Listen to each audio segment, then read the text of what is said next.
Next, we have the Etruscans. Now, this is a civilization primarily from northern Italy. Think Tuscany, the beauty of Florence, and all of that. And soon after the Greeks start to colonize southern Italy in the mid-8th century, the Etruscans are going to encounter the Greeks are going to encounter an Iron Age culture not that different from themselves. And they're going to be influenced greatly by the Greeks. The Etruscans, much like the Greeks, are a trading group. So they're trading into Europe, across the Alps, but also overseas. And they are great seafarers. So they're doing both. And they're trading primarily things like metals and materials more than anything else.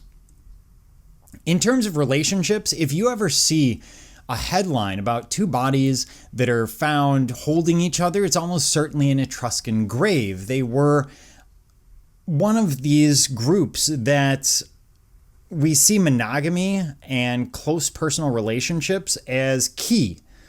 And they are known primarily based on their tombs because everything else was wiped out since the Romans basically built over the Etruscan towns, the Etruscan materials. So we don't have a lot of architecture, but usually people don't build over cemeteries, which is beneficial for us.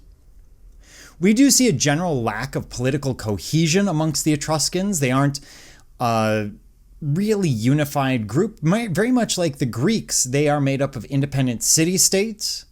And unity here is based on language, culture, and religion. So again, very, very similar to how the Greeks are developing.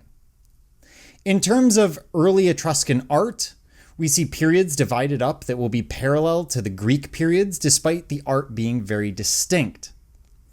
And they're going to be mining. Here's a great model that I found in Italy of an Etruscan mining situation. And they are mining iron, copper, and silver, which means they have great wealth.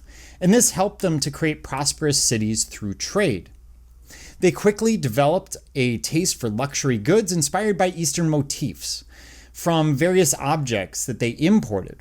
Goods are often found in homes, but primarily most of the goods that we find are going to be grave goods. Again, much of the rest of Etruscan civilization is wiped out primarily by the Romans because they're building in exactly the same areas. They're reusing the same materials. You get the idea.